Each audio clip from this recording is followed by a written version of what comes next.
Meu nome é Lucicreia, tenho 34 anos e sempre acreditei que meu casamento com Rodrigo era sólido.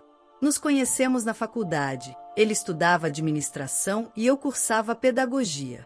Logo depois de formados, decidimos nos casar. Eu, com meu jeito sonhador, e ele, com o jeito seguro que passava confiança, parecia a combinação perfeita. Pelo menos era o que eu acreditava. Rodrigo sempre dizia que faria de tudo para me proteger e que, no casamento, eu não precisaria me preocupar com nada além de ser feliz. Eu acreditava nisso com todas as minhas forças, e talvez tenha sido justamente essa confiança que me deixou cega para tantos sinais que hoje parecem óbvios. Morávamos em um apartamento alugado, pequeno mas aconchegante, que era o nosso primeiro lar. Eu cuidava das despesas da casa com o que eu ganhava dando aulas, mas Rodrigo sempre fez questão de dizer que ele ficaria responsável pelas contas fixas, como aluguel, água, luz e condomínio. Deixa isso comigo, amor. Quero que você se sinta segura, ele repetia com frequência. No começo, essa divisão parecia funcionar muito bem. Eu via Rodrigo sair com pastas e planilhas, sempre atarefado, como se realmente estivesse administrando tudo com disciplina. Eu nunca desconfiava, afinal, ele demonstrava segurança quando falava das nossas finanças. Meu salário, embora não fosse muito alto, cobria as compras do mercado, os pequenos luxos e até algumas economias que eu conseguia guardar para emergências. Rodrigo, por outro lado, dizia que estava juntando dinheiro para, em breve, comprarmos nossa própria casa. Era um sonho que compartilhávamos, e a forma como ele falava parecia tão real que eu já conseguia me imaginar decorando nosso futuro lar. Eu sempre fui muito organizada, gostava de anotar gastos e planejar o mês. Às vezes, tentava conversar sobre isso com Rodrigo, mas ele desviava. Você já faz muito, Lucicreia, deixa que essa parte eu cuido. Você confia em mim, não confia, ele dizia com um sorriso que me desarmava. Eu confiava, talvez mais do que deveria. Com o passar do tempo, percebi alguns pequenos atrasos nas entregas de correspondências. O carteiro começou a aparecer com frequência maior, e às vezes havia envelopes que Rodrigo pegava antes de mim e guardava rapidamente na mochila. Quando eu perguntava, ele dizia que eram apenas propagandas ou coisas do trabalho. Eu acreditava. Minha mãe, que sempre foi muito desconfiada, chegou a comentar: "Filha, você confia demais nesse homem. É importante saber de tudo, não só acreditar." Mas eu achava que ela exagerava. Rodrigo nunca me deu um motivo concreto para desconfiar, ou talvez eu não quisesse enxergar. Um episódio marcante aconteceu em um fim de tarde, quando o zelador do prédio me encontrou na entrada e perguntou: "Dona Lucicreia, seu Rodrigo já resolveu aquela questão do condomínio atrasado?" Na hora, meu coração acelerou. Respondi, confusa: "Atrasado? Deve ter algum engano." Ele percebeu minha reação e desconversou, dizendo que talvez tivesse se confundido. Mas aquele comentário ficou martelando na minha cabeça. À noite, quando Rodrigo chegou, eu comentei o que o zelador tinha dito. Ele riu, como se fosse uma bobagem. "Lucicreia, você sabe como esse pessoal inventa coisas. Está tudo em dia, não se preocupe." Eu quis acreditar, e mais uma vez engoli minhas dúvidas. O tempo foi passando e a rotina de trabalho me sugava. Eu voltava cansada, correndo para preparar janta, organizar a casa, dar conta das provas e trabalhos dos meus alunos. Nessas horas, Rodrigo parecia calmo, quase sempre relaxado no sofá, e eu me convencia de que ele realmente cuidava das responsabilidades financeiras. Mas pequenos sinais começaram a se acumular. O telefone tocava e, quando eu atendia, a ligação caía. Certa vez, um número insistente ligou e, quando Rodrigo pegou, ouvi ele dizer em tom firme: "Já falei que vou resolver, não precisa ligar aqui." Perguntei depois do que se tratava, e ele respondeu de forma rápida: "Coisas do trabalho." Mesmo com todas essas situações, eu ainda acreditava. Até que uma noite, enquanto organizava uma gaveta em busca de um documento, encontrei um envelope meio escondido. Ao abri-lo, senti minhas mãos tremerem. Era uma carta de cobrança em nome de Rodrigo, mencionando meses de atraso do aluguel. Meu coração parou por alguns segundos. Esperei ele chegar em casa, querendo confrontá-lo, mas ao vê-lo entrar com aquele sorriso habitual, meu corpo travou. Eu simplesmente não consegui falar. Ele me deu um beijo no rosto e perguntou como tinha sido meu dia, como se nada estivesse acontecendo. Eu fiquei muda. Deitei naquela noite sem conseguir dormir. O envelope parecia gritar dentro da gaveta, como se fosse uma bomba prestes a explodir. O que mais Rodrigo estaria escondendo? Como eu, que sempre me achei tão atenta, não percebi antes. Nos dias seguintes, eu passei a observar cada gesto dele com outros olhos. Cada saída sem explicação, cada ligação interrompida, cada envelope guardado às pressas. A dúvida começou a crescer dentro de mim, misturada com medo. O estupim veio em uma manhã de sábado, quando bateram à porta. Era um oficial de justiça, com uma notificação de despejo. Meu chão desmoronou. Rodrigo, que estava em casa, tentou argumentar, mas o homem foi direto. Ou pagávamos as parcelas atrasadas em poucos dias, ou teríamos que deixar o apartamento. Ali, na frente daquele estranho, a verdade começou a se revelar. Meu marido, o homem que jurava cuidar de tudo, estava me enganando há meses. E, pior, estávamos prestes a perder o único lar que tínhamos. Depois que o oficial de justiça saiu, eu fiquei em choque. Rodrigo tentou me abraçar, dizendo que tudo se resolveria, mas eu o empurrei. Você mentiu para mim, Rodrigo. Todo esse tempo, me dizendo que pagava as contas, e agora estamos prestes a ser despejados. Minha voz saiu trêmula, misto de raiva e desespero. Ele colocou as mãos na cabeça e começou a andar pelo apartamento.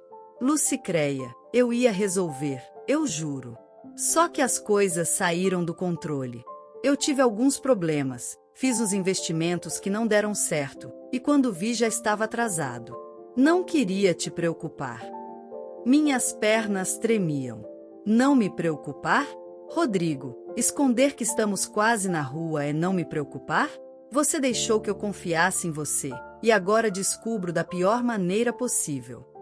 Ele tentou segurar minhas mãos, mas eu as retirei. Não conseguia sequer olhar nos olhos dele sem sentir uma dor imensa. A notificação dizia claramente que tínhamos menos de 10 dias para quitar a dívida. Era um valor alto, acumulado de meses sem pagamento.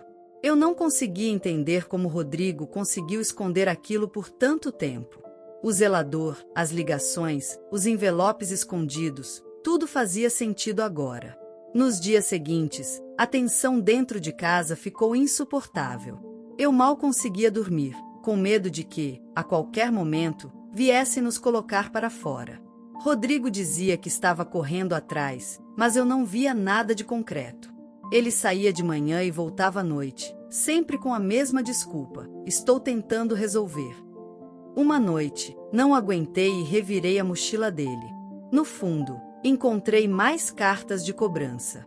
Água, luz, condomínio, tudo atrasado. Descobri que a situação era ainda pior do que eu imaginava. Rodrigo não só deixou de pagar o aluguel, como praticamente não pagava nada. Quando o confrontei, ele explodiu. Você acha que eu queria isso? Eu tentei, Lucicréia. Eu sou homem, sou provedor, mas às vezes as coisas dão errado. Você não entende a pressão que eu sinto. Fiquei em silêncio por alguns segundos, depois respondi: pressão? Você acha que é menos doloroso me enganar, me deixar acreditar em uma vida que não existe? Eu teria entendido se você tivesse sido honesto desde o começo. Rodrigo, em vez de se desculpar, se irritou ainda mais. Você não sabe o que é segurar esse peso. Se eu contasse, você iria me culpar, me chamar de fracassado. Eu menti porque queria te proteger da verdade. Aquilo me feriu profundamente. Ele não confiava em mim o suficiente para dividir seus problemas. Preferiu mentir e me deixar viver uma fantasia. Enquanto isso, eu tentava pensar em soluções. Liguei para minha mãe, mas não consegui contar toda a verdade. Disse apenas que estávamos com alguns problemas financeiros.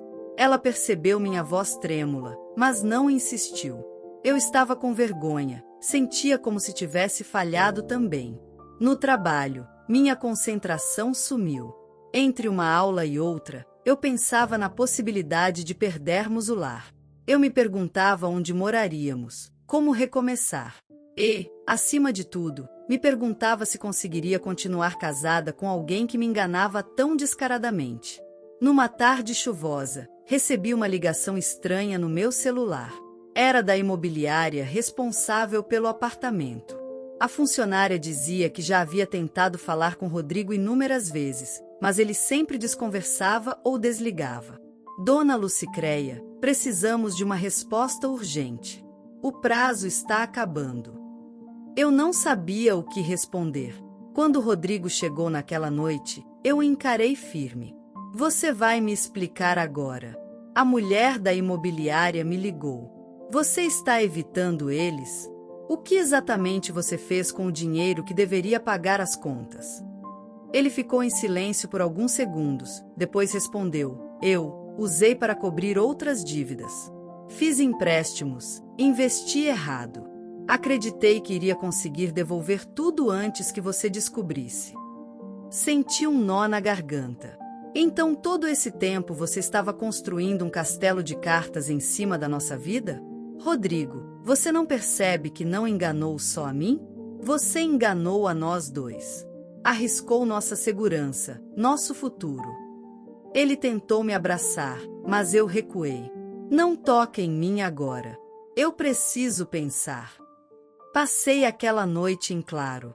Cada vez que fechava os olhos, eu via a imagem do oficial de justiça na porta, segurando a notificação. O lar que construímos com tanto carinho estava por um fio. E pior, meu casamento parecia ruir junto com ele. No dia seguinte, tomei uma decisão. Se Rodrigo não me mostrasse um plano concreto para resolver aquilo, eu mesma iria atrás de uma solução. Não podia mais esperar que ele fizesse alguma mágica. Era hora de eu assumir o controle do que restava da minha vida. Mas quando comecei a mexer em algumas pastas em busca de documentos, acabei descobrindo algo ainda mais perturbador. Entre extratos e papéis amassados, havia comprovantes de transferências para uma conta desconhecida. E não era pouca coisa. Somando os valores, percebi que Rodrigo havia desviado uma quantia considerável nos últimos meses. Meu coração gelou. Para onde estava indo todo aquele dinheiro? Ele não apenas deixava de pagar as contas, parecia estar escondendo algo muito maior de mim. Fechei os olhos, respirei fundo e percebi que o que estava por vir poderia ser ainda pior do que apenas um despejo. Na manhã seguinte, acordei com o coração pesado. As provas estavam ali, espalhadas sobre a mesa, comprovantes de transferências para uma conta misteriosa. Rodrigo ainda dormia, mas eu sabia que não poderia adiar mais. Quando ele se levantou, preparei café e o encarei com firmeza. Rodrigo, para onde está indo o dinheiro que você não paga nas contas? Eu encontrei os extratos. Não adianta negar. Ele empalideceu na hora, quase deixou a xícara cair. Tentou disfarçar, mas a mentira já não cabia mais. Lucicreia, não é nada demais. É só um empréstimo que fiz para ajudar um amigo. Eu ia te contar depois. E com ironia. Um amigo? Você desviou milhares de reais e não teve coragem de me falar nada. Rodrigo, você está me tomando por tola? Ele levantou a voz. Você não entende, eu precisava ajudar. Ele estava numa situação difícil e eu pensei que conseguiria recuperar o dinheiro rápido. Eu queria mostrar que podia dar conta. Minhas mãos tremiam de raiva. Mostrar o quê? Que você é capaz de mentir para sua esposa. Que prefere esconder a verdade a pedir ajuda. Você colocou nossa vida inteira em risco por orgulho. Rodrigo passou as mãos no rosto, desesperado. Lucicreia, por favor, eu posso resolver isso. Só preciso de tempo. Não me abandona agora. Mas era tarde demais para promessas. Tempo? Nós não temos tempo. O prazo do despejo está correndo e, além de tudo, eu já não sei quem você é. Decidi agir sozinha. No trabalho, conversei discretamente com uma colega de confiança que já havia passado por dívidas. Ela me orientou a procurar a Defensoria Pública. Descobri que, como não tínhamos filhos, eu poderia negociar a dívida separadamente e até pedir prazos mais longos para pagar sem depender do Rodrigo. Essa informação me deu forças. À noite, quando voltei para casa, Rodrigo me esperava no sofá. Ele parecia abatido, com olheiras profundas. Lucicreia, eu tentei falar com a imobiliária hoje. Eles não querem negociar comigo, só com você. Acho que eles já não confiam em mim. Suspirei fundo. Nem eu confio mais, Rodrigo. E é por isso que, a partir de agora, eu mesma vou cuidar disso. Ele ficou em silêncio, apenas me observando. Percebi um misto de vergonha e derrota em seus olhos. Era como se tivesse perdido o papel de provedor que tanto se orgulhava em sustentar. Mas não era meu papel consertar os erros dele, pelo menos não mais sozinha. Nos dias seguintes, assumi as rédeas. Fui até a imobiliária, expliquei a situação e mostrei disposição para quitar a dívida em parcelas. A funcionária se surpreendeu com minha postura. Se a senhora tivesse vindo antes, teríamos evitado esse processo. Mas podemos suspender o despejo se o pagamento começar imediatamente. Saí de lá com um acordo em mãos e uma mistura de alívio e revolta no peito. Rodrigo, quando soube, reagiu mal. Você foi lá sem me falar nada? Está me humilhando, me tratando como incapaz. Encarei-o firme. Não, Rodrigo. Você se humilhou sozinho quando preferiu mentir ao invés de dividir o problema comigo. Eu só estou tentando salvar o que resta da nossa vida e da minha dignidade. As semanas passaram, e aos poucos consegui colocar as contas em ordem. Mas dentro de mim, algo havia se quebrado de forma irreversível. Eu já não via Rodrigo como antes. Cada vez que ele dizia confia em mim, eu lembrava das cartas escondidas, das transferências secretas, da vergonha de quase ser posta para fora de casa. Uma noite, sentei ao lado dele e falei com calma. Rodrigo, eu não posso continuar vivendo assim. Você não me respeitou, não me tratou como parceira.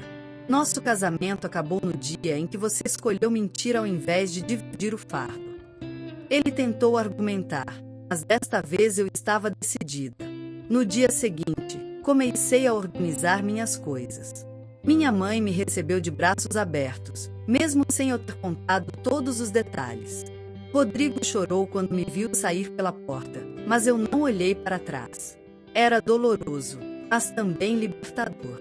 Meses depois, já morando sozinha, finalmente quitei o acordo com a imobiliária.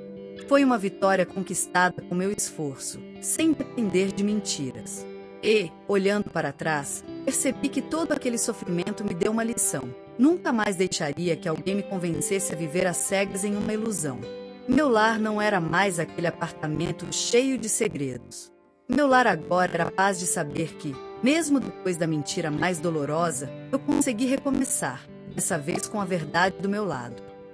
A história de hoje chegou ao fim.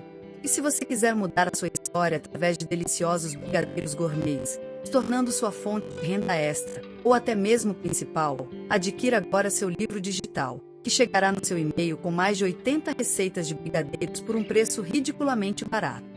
Você ainda ganha bônus sensacionais como planilha mágica de precificação, receitas bônus de outros doces e muito mais. E se não quiser fazer renda com seus brigadeiros, você pode simplesmente deixar seus amigos e familiares apaixonados por essas gostosuras. Clica no link da descrição ou do primeiro comentário desse vídeo e reserve agora seu livro digital. E não se esqueça de comentar qual lição você tirou dessa história. Também deixe um like no vídeo. Se inscreva para não perder os próximos vídeos. Tchauzinho!